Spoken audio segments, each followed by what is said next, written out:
Olá, pessoal. Então, vamos fazer nossos comentários. A prova teórica de bases diagnósticas em cardiologia, nossa prova teórica 1. A primeira questão dizia a respeito de um homem de 52 anos, tabagista, 47 anos maço, com história de dispneia progressiva e tosse com secreção hialina de longa data. Uma dupla de alunos do quinto ano do quinto período do curso de medicina obtém um traçado eletrocardiográfico como atividade acadêmica. Os discentes estabelecem algumas afirmações relacionando parâmetros clínicos e achados do traçado. Leiam tais afirmações com atenção e, a seguir, escolham a alternativa que julgar correta. Então, aqui está o eletrocardiograma. Vamos observar as alternativas e podemos, então, voltar ao eletrocardiograma. Muito bom. Então, nós temos que a primeira alternativa fala que o eixo do QRS está entre 0 e 30 e que esse fato não é relacionável ao alargamento dos espaços intercostais e aplanação de cúpulas frênicas. Esse quadro clínico ele realmente chama atenção para a possibilidade de DPOC, e aí a gente faz esse pensamento em relação ao alargamento de espaços intercostais e aplanação de cúpulas frênicas como manifestações estruturais do DPOC, como nós vimos em aula, né? E lembrando, então, que essas alterações estruturais do DPOC vão apontar para o desvio do QRS para a direita, não é? Lembrando que se realmente demonstrarmos que o eixo se encontra em 0 e 30, não há distúrbio do eixo e, portanto, esse de fato não é um achado relacionável aos espaços intercostais aumentados, que na verdade esses não têm relação nenhuma com o eixo, é sim a aplanação de cúpulas frênicas que leva ao desvio para a direita do eixo de despolarização ventricular. Então vamos rapidamente aqui analisar a interpretação desse eixo, né? Então eu deixei em destaque aqui para vocês o nosso D1 e já deixei a continha pronta aqui. Então você tem uma amplitude de 6 quadradinhos, já descontando o quadradinho negativo, uns 6 quadradinhos em D1. Em AVF nós temos 5 quadradinhos, né? Então a gente já nota aqui a proximidade entre D1 e AVF, mostrando que o eixo está no primeiro quadrante. Muito bem. E aí nós temos um fato bastante interessante. D3 se mostra isodifásico. Ora, se D3, aqui está D3, se D3 é isodifásico, logo o nosso eixo, o eixo do nosso ventrículo, o eixo da despolarização ventricular, vai se encontrar coincidente com a VR que está a 30 graus, né? Então, nós temos aí essa possibilidade diante do isodifasismo, do padrão isodifásico da derivação AVR, né? E aqui eu deixei reflexões para vocês. A VR tem 8 quadrinhos, enquanto D1 tem 6 e D2 tem 4. Então, não é perfeitamente isodifásico, na verdade.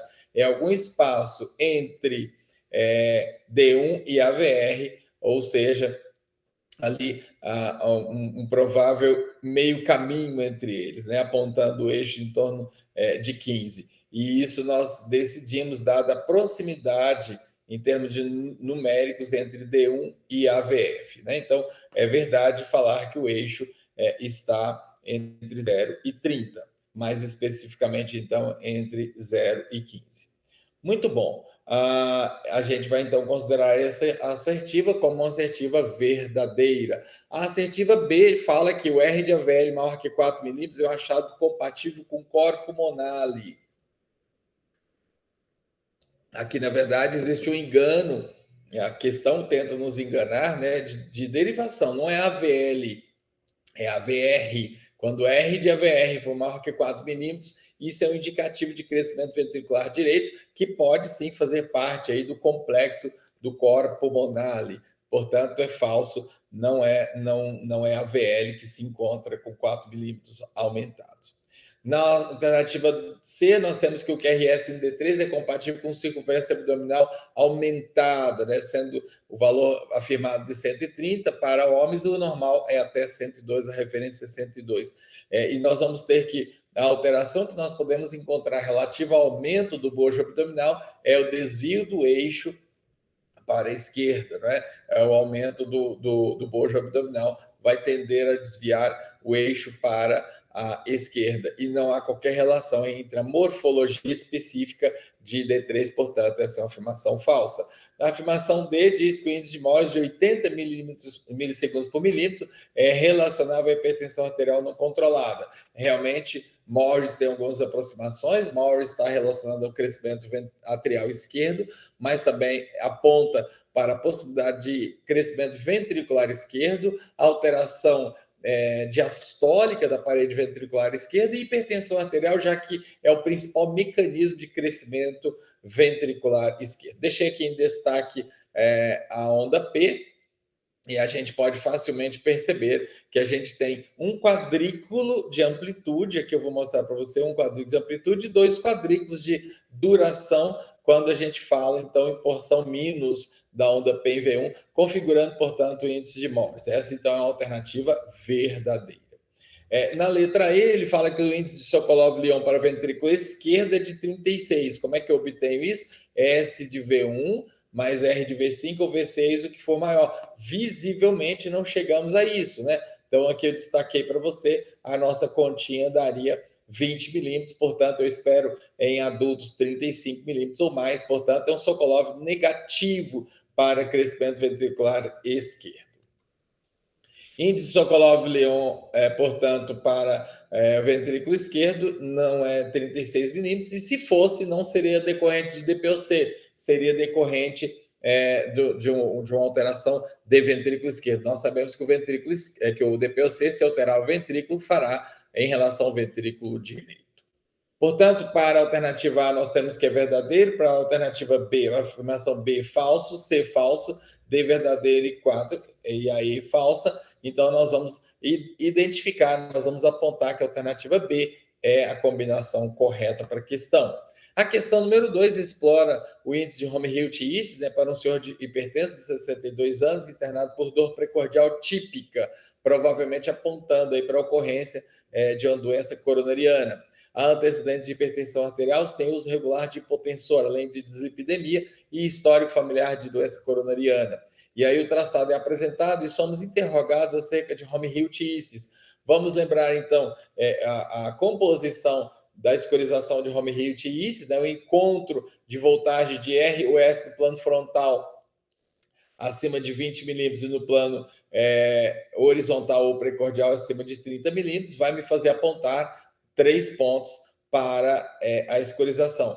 O padrão strain, 3 pontos para aqueles que não são usuários de digital, o desvio do eixo, apenas 2 pontos, a duração do QRS acima de 90 milissegundos, 1 ponto, o sinal de Morris, 3 pontos, e a deflexão intrinsecóide de V5 ou V6 maior que 50 milissegundos, 1 ponto, né? Então ele explora aqui critérios, então nós já percebemos que essa continha R de D1 mais S de D3 não faz parte da escorização de Home-Hilt-East, né?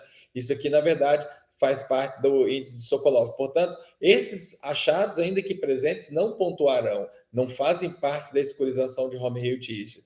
O padrão strain V5 e V6, pares mínimos em V1 acima de 80 ou com 80, é um franco sinal de índice de Morris. O eixo do QRS a 0, a ser configurado em 0, ele não pontua. Embora esse item faça parte da escorização de Home-Hilt-East, não pontua porque ele tem que estar desviado para a esquerda para pontuar, como a gente acabou de ver. E o tempo de deslocamento longitudinal do estímulo, nada mais, nada menos do que a deflexão intrinsecoide, medida do início do QRS até o ápice da primeira onda R. Ele está afirmando que o valor de 45 pontua. Não pontua, pontua apenas o valor acima de 50 milissegundos, como acabamos de ver. Muito bem, aqui está, então, o eletrocardiograma.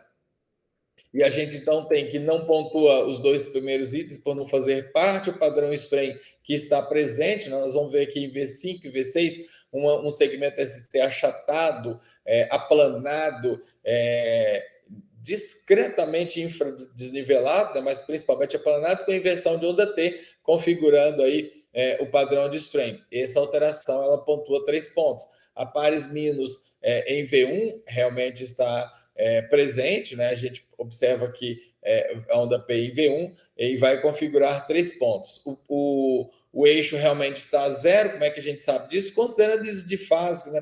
Praticamente isso difásico, ali 5 quadradinhos para baixo, 5 para cima, ou se você quiser ser mais preciso ainda, 4 para baixo, 4 para cima, 4 negativo, 4 positivo, mostrando esses padrões do difásico. Portanto, o eixo será coincidente com D1. Eixo coincidente em D1 não pontua, então realmente essa alternativa, esse critério não será levado em conta. Qual a diferença entre as duas primeiras afirmações? Essas primeiras não fazem parte do score, mas o eixo faz. E o tempo de deslocamento longitudinal de estímulo em V5 e V6, você pode ver aqui comigo, ó, que ele mal passa um quadradinho, né? Então 41 coisinha, 45 aqui arredondamos, e eu preciso de 50, portanto ele não atinge esse critério de 50, portanto não pontua. Então a alternativa que mais se aproxima é a alternativa A, só que ela fica inibida, porque ela apresenta um erro no item F, né? Então, a gente vai ter aqui que o item F é exatamente o tempo da deflexão intrinsecóide. Ele está falando que esse F vai corresponder à letra D, e a letra D é um ponto. Não, ele não vai pontuar porque ele não se configurou. Portanto, a questão resulta anulada por conta dessa falta de clareza aí, desse aumento da deflexão intrinsecóide. Na questão 3, nós temos um residente em apuros, preparando-se para uma apresentação de casos acerca de um paciente de 63 anos, pós-operatório tardio de troca de válvula mitral, por estenose mitral de natureza reumática, cirurgia aos 42 anos de idade, ela tem 63 hoje. Depois de muitos anos de manifestação clínica de valvulopatia sem tratamento, internada para compensação de insuficiência cardíaca por disfunção parietal e protética, né? Ela tem uma disfunção da prótese, além da disfunção parietal. Considere ajudar o colega com insumos básicos para a discussão. Então, você não se assuste com o traçado, né? Para você é apresentado de propósito para você ir familiarizando. É um ritmo de flutter atrial. O flutter atrial ele é encontradiço em situações de cicatrizes cardíacas, como é um pós-operatório de cirurgia cardíaca ou o paciente que foi submetido a trauma. Mas o que eu quero que fique claro aqui para você é que não há uma onda P individualizada, não há um ritmo que nós podemos chamar de sinusal. Essa é a identificação. Pouco importa se você souber que isso é flutter ou não, mas você precisa olhar para essa questão e dizer, de fato, esse ritmo não é sinusal. A condução ventricular é de cerca de 100 milissegundos, então a gente vai olhar a duração do QRS. Então a gente tem que a duração do QRS, deixa eu pegar um QRS aqui, por exemplo, a duração do QRS em V4 ali, quase chegando em 3 quadradinhos, né? Em V3, 2,5 quadradinhos, então está em torno de 100 milissegundos, sim. O eixo está em menos 30, então se o eixo está em menos 30, ele será coincidente com a AVL, e para ele ser coincidente com a AVL, ele tem que ser isodifásico em D2, e você pode observar aqui comigo esse padrão isodifásico, apesar da participação da onda de flutter atrapalhando aqui esse desenho, mas veja esse primeiro aqui que está mais íntegro, a gente percebe que realmente é isodifásico, e portanto essa afirmação é verdadeira, o eixo está no limite do desvio para a esquerda a 30 graus, coincidindo então com a AVL. E o traçado foi registrado a 25 milímetros por segundo e 5 milímetros por milivolt. É só olhar no barramento, como eu sempre tenho dito. Né? O barramento afirma 25, mas afirma 10 milímetros por milivolt. Então, é uma questão que parece assustadora no primeiro encontro, mas que, na verdade, é uma questão de grande facilidade, uma questão dada, na verdade. A questão 4 fala de um paciente de 69 anos de idade que se encontra internado no bloco 5 por claudicação de membro inferior esquerdo. Um achado de obstrução de 90% na artéria femoral direita. Então, esse paciente tem preparo pré-operatório e é feito, então, um eletrocardiograma. A primeira coisa, ele afirma de um Sokolov-Lyon para ventrículo esquerdo de 50 milímetros, né? Por mais que a gente observe a amplitude aumentada em V5 aqui, nós temos 10, 20... 19 quadrículos para ser mais preciso, né? E aqui nós temos mais 10, são 29, mais um aqui 30, mais 3, 33 milímetros, não chega, portanto, aos 50 afirmado. Então, dizer que o índice de Sokolov-Lyon tem 50 milímetros é incorreto. O eixo de QRS está entre 0 e mais 15, e esse é um achado típico dos crescimentos ventriculares esquerdos. Então, cuidado com esse tipo de afirmação. O eixo pode estar errado, pode estar certo, mas olha o que ele está afirmando. Já de cara, nós sabemos que esse achado, se presente, não é compatível com o crescimento ventricular esquerdo. Então, nem precisa calcular, é uma boa malandragem na feitura de provas, né? Ele está me afirmando que o eixo está em 0 até 15, mas que isso é um achado típico dos crescimentos. Se o eixo não estiver em 0 e 15, está errado porque o eixo não está entre 0 e 15. Se o eixo estiver entre 0 e 15, está errado porque essa não é uma tipia, um fato em contradição dos crescimentos ventriculares esquerdos. Então, isso já invalida a alternativa de pronto. Porém, como nós estamos num ambiente acadêmico, vamos medir o eixo. Então, nós temos lá D1 positivo e AVF quase que ISO, sobrando ali um quadrículo para positivo. Então, eu vou saber que ele está a derivação o vetor está no primeiro quadrante e no máximo a meio caminho entre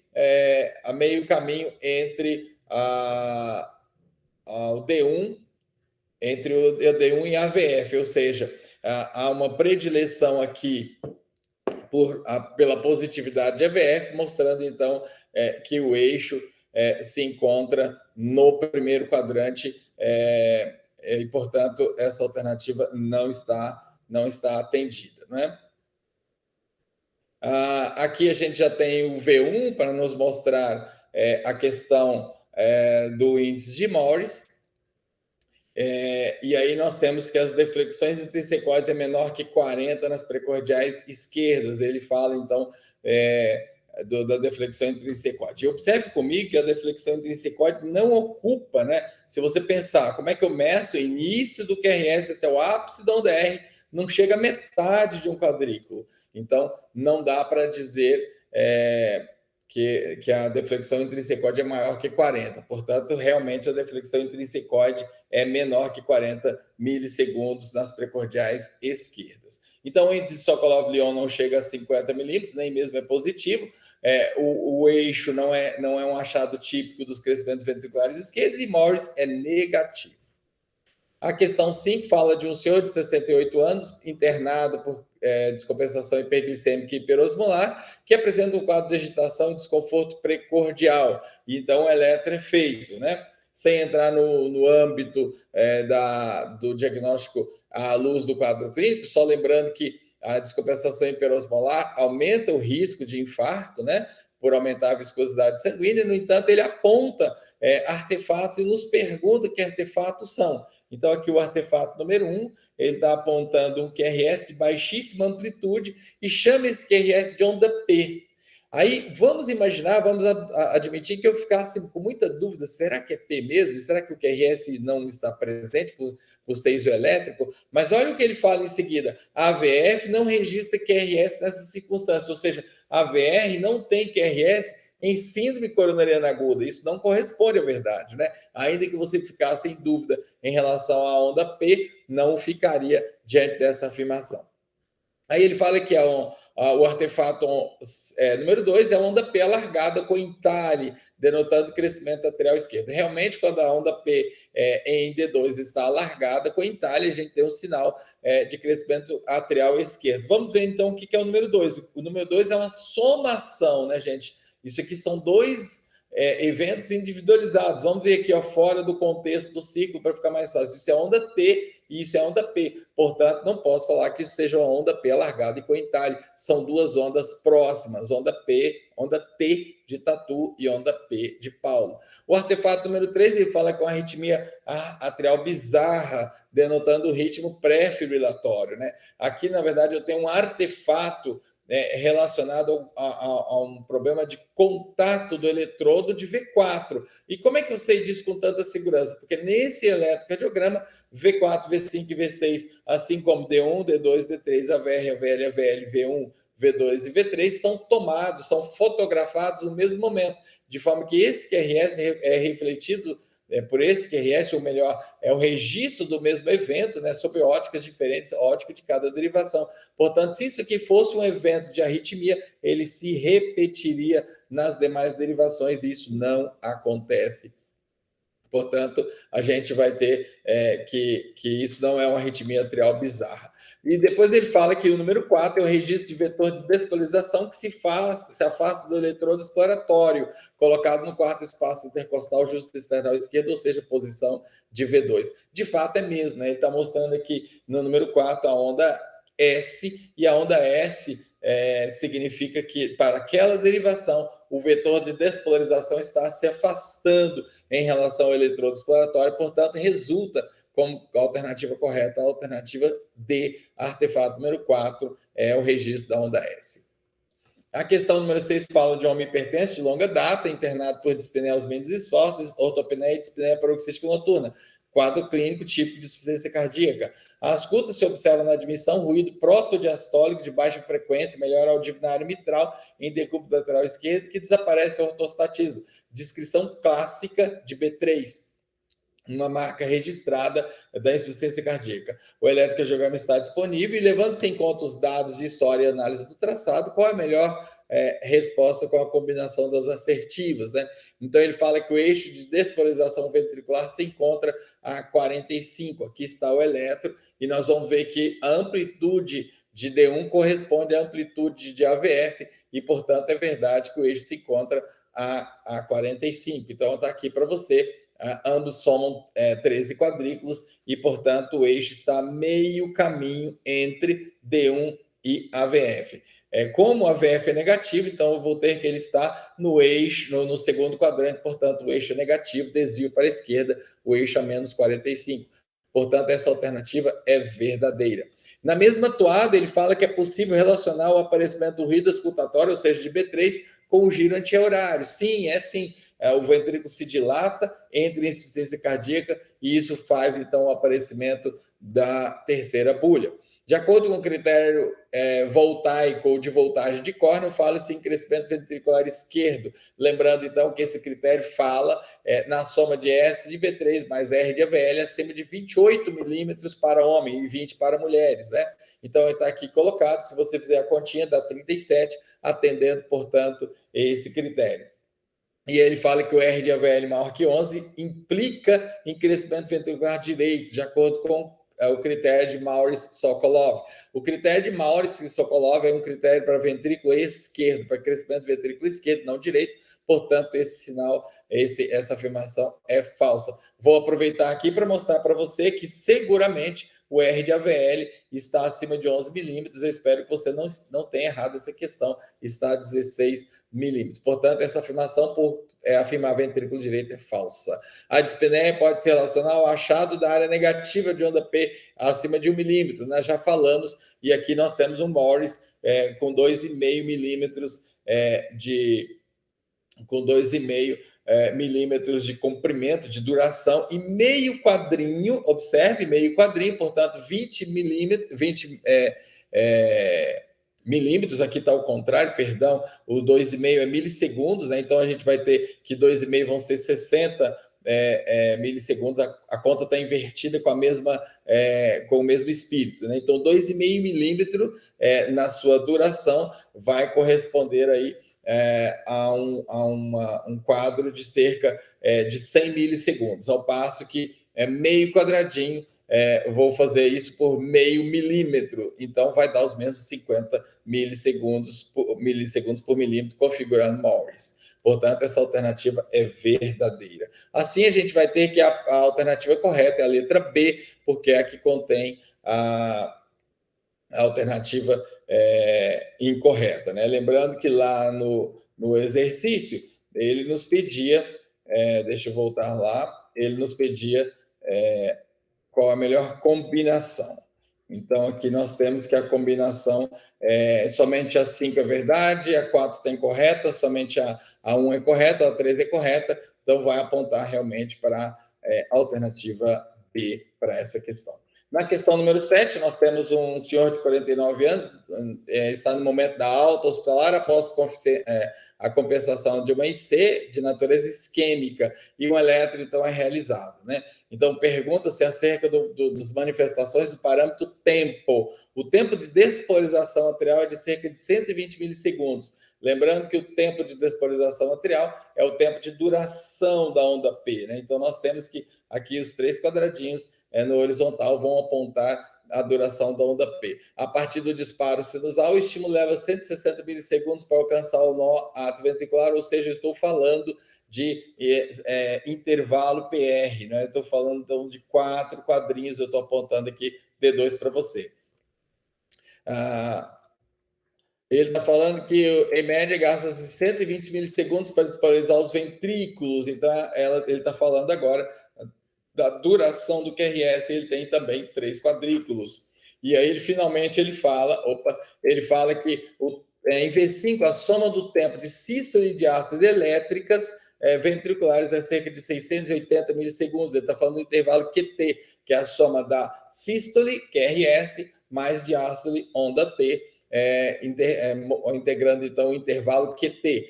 E, na verdade, o intervalo QT é de 400 milissegundos e não de 600 milissegundos, o que resulta na alternativa D para a questão 7. Uma senhora de 50 anos, diz a questão 8, tem apresentado episódios de turvação visual, tontura e hipotímia, e então o eletro é realizado como parte de investigação. Então, agora ele quer trabalhar com a frequência, considerando que em D2 longo há 10 aparecimentos por segundo até o seu final, decorrem 10 segundos. Ou seja, se em 10 segundos aparecem 6 eventos, logo em 60 segundos apresentará 60 batimentos por minuto. Pela regra da régua, a gente vai chegar no mesmo resultado. A régua diz o seguinte: marcando-se um evento como o QRS num traço espesso, se acontecer no próximo espaço, traço espesso, teremos 300 e seguidamente 150, 100, 75 e 60, fechando aí como razoável essa alternativa. Considerando que entre o segundo e o terceiro QRS de D2 a 25 milímetros, a frequência será 1.500 dividido por esse valor? Sim, perfeitamente, né? Então, ele está falando desse intervalo aqui, ele foi escolhido porque coincide com o QRS exatamente no início do traço espesso e o final exatamente no traço espesso. Então, nós temos 1, 2, 3, 4, 5. 5 vezes 5, 25. Então, 1.500 dividido por 25 vai dar os mesmos 60 que a gente tem.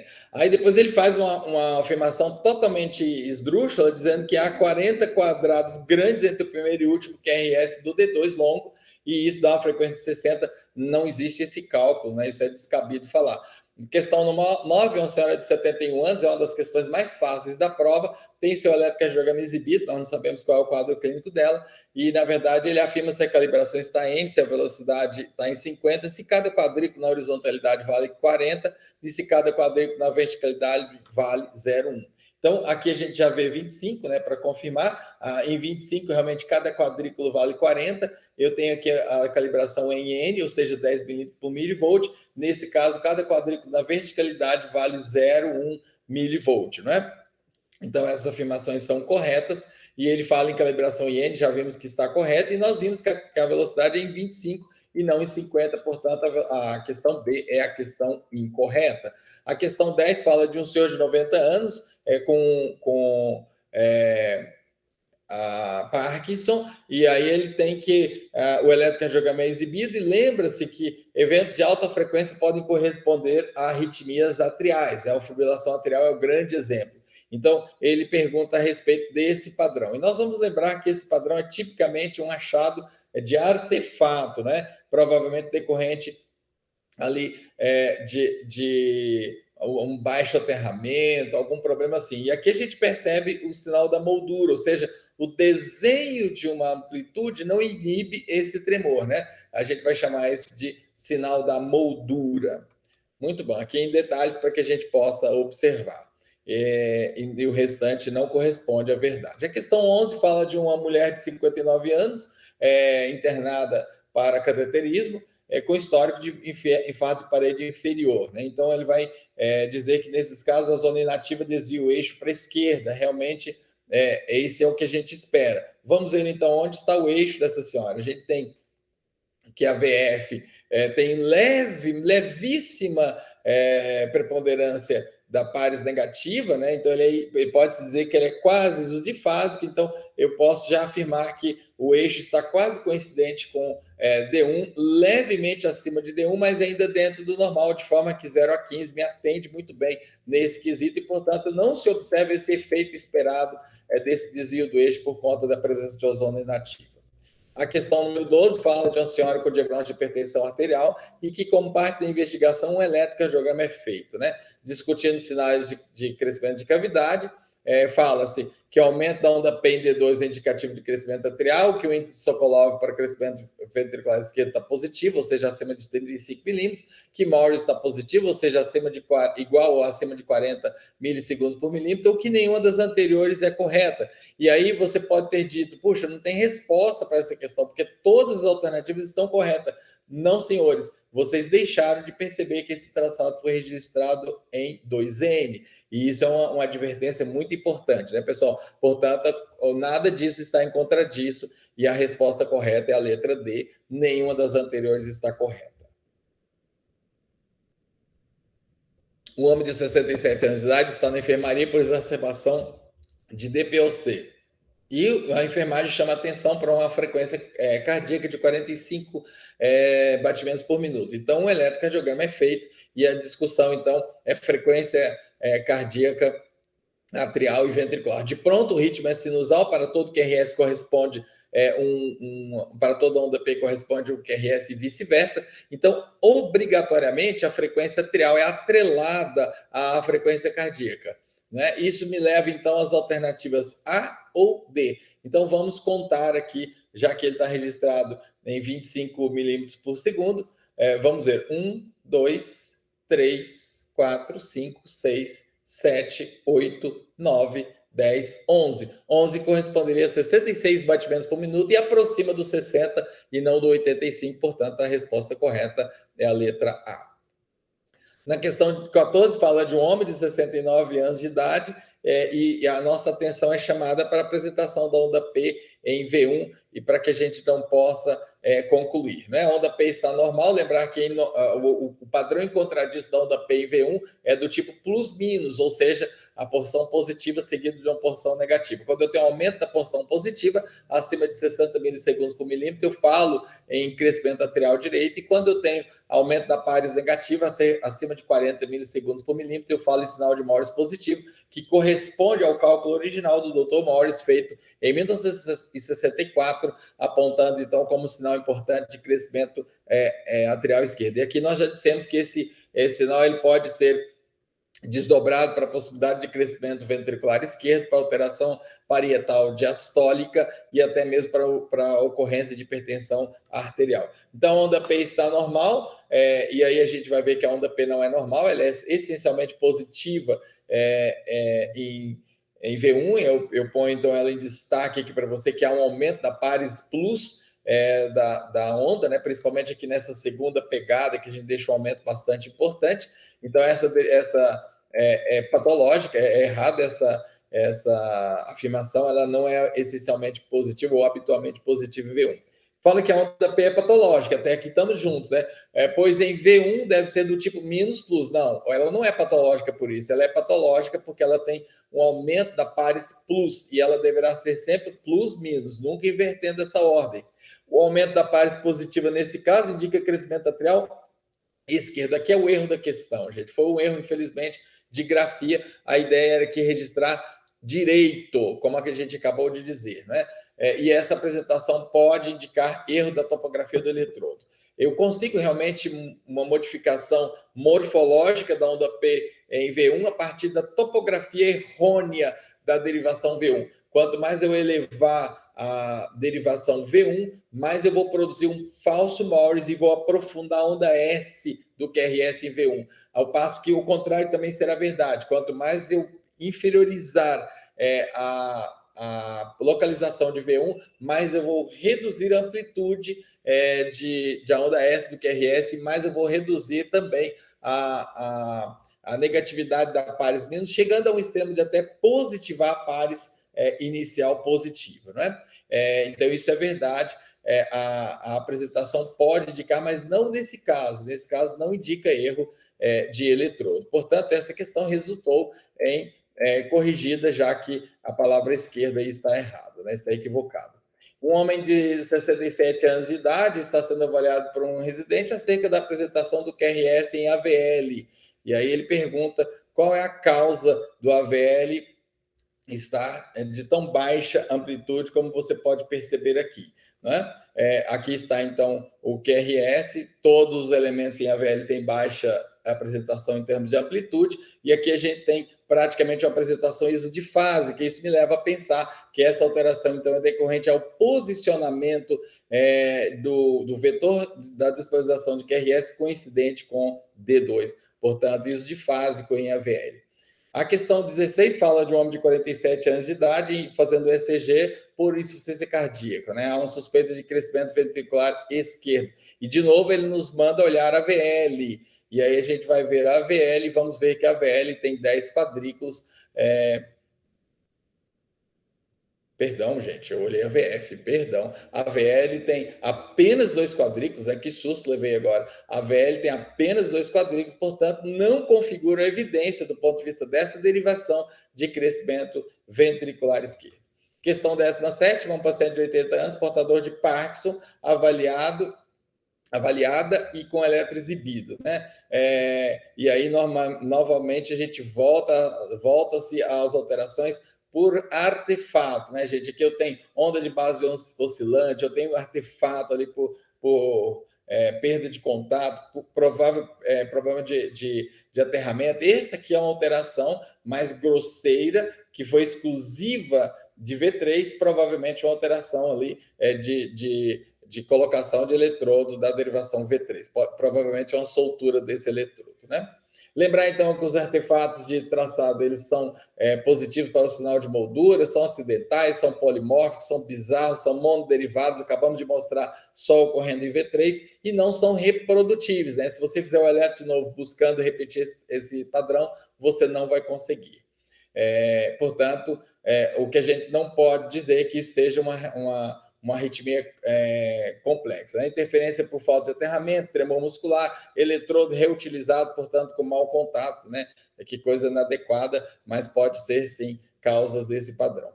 Na 18ª questão, explora-se o sinal de Penhallosa, lembrando que o sinal de Penhallosa é o aumento de 3 vezes na amplitude do QRS quando se compara V1 com V2, indicativo de crescimento arterial direito, e é uma verdadeira homenagem à eletrocardiografia brasileira, já que foi descrito pelo Dr. Tranchesi em estudos conjuntos com o professor Penhallosa da Universidade do México, da Universidade da Cidade do México, né? Então, ele aponta para crescimento arterial direito. Só que eu quero chamar a sua atenção que esse paciente é portador de marca-passo, né, de gerador de pulso, gente. Para o critério de Penhallosa-Tranchesi, a origem nodal, preste atenção nisso, a origem nodal do estímulo tem que ser original. Então, é útil, por exemplo, para o paciente portador de FA, mas não é útil para o paciente portador de marca-passo, já que a origem do estímulo agora é ectópica ventricular, é artificial. Portanto, ainda que tenhamos o aumento de 3 vezes, e o temos, né, não se configurará sinal de Penhallosa. Aqui a gente tem a espícula do marca-passo e o aumento de 3 vezes, realmente, né, ou de quase 3 vezes, se a gente for rigoroso dos quadrinhos, não chega a 3 vezes, não configura, ainda que tivesse um aumento de 3 vezes, não configura Penhallosa-Tranchesi, e eu trouxe aqui um Penhallosa-Tranchesi para você lembrar. Esse sim é um aumento bastante característico, né? Um eletro bem bonito. Então aqui passado aumenta, mas não aumenta o bastante, e ainda que o fizesse, não é Penhallosa-Tranchesi, portanto não se aplica. Na 19ª questão, nós temos uma senhora de 55 anos internada por trombose venosa profunda à direita, e ele quer saber se Morris ou Penhallosa são positivos, né? Então, a gente tem aqui o eletro dela, destaquei Penhallosa para mostrar para você que não é verdade, e também destaquei Morris para você observar que também não é verdade, portanto, índice de Morris negativo é a alternativa correta para essa afirmação. Um paciente de 66 anos, reza a última de nossas questões, tem passado de M anterior, de parede anterior, né? Não é uma redundância, e a apresentação da onda P negativa em V1 tem valor e deve ser levado em conta acerca desse caso, o que não é verdade, né? O índice de Morris, como nós já falamos, ele é positivo se o produto for maior que 40 milissegundos por milímetro, e denota crescimento atrial direito, perdão esquerdo, e até mesmo crescimento ventricular esquerdo, alteração diastólica de parede ventricular esquerda e a simultaneidade da ocorrência de hipertensão arterial, já que hipertensão arterial é o principal fator para crescimento ventricular esquerdo. Trata-se, portanto, de um item constante da escurização de Home-Hewitt, isso está perfeito, e pode ser o resultado de erro de posicionamento de eletrodo se o eletrodo estiver cefalizado, né?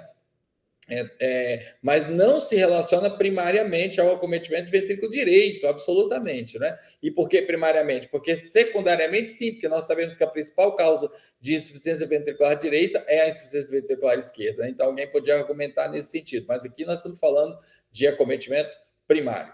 E aqui está, então, o Morris para a gente checar mais uma vez. Seguramente tem aí, se você contar comigo, né, aquele espana de um quadrinho, perfeito, vai para um quadrinho e meio, vamos dizer assim, portanto, 60 milissegundos, e aqui tem metade do quadradinho de baixo, metade do quadradinho de baixo, configurando um quadradinho, então a gente tem Morris positivaço com 60 milissegundos por milímetro. E aí está tudo correto, menos essa afirmação de que relaciona-se primariamente ao acometimento do ventrículo direito. Não, senhores, é ventrículo esquerdo, né? Uma questão de graça aí para todos os alunos. Portanto, essa foi, pessoal, a nossa correção da primeira prova teórica de base de diagnósticos em cardiologia. Espero que você tenha ido muito bem e espero principalmente que essa tenha sido uma oportunidade de revisão, de recordo e de aprimoramento de seus conhecimentos. Até o nosso próximo encontro, pessoal. Tchau, tchau.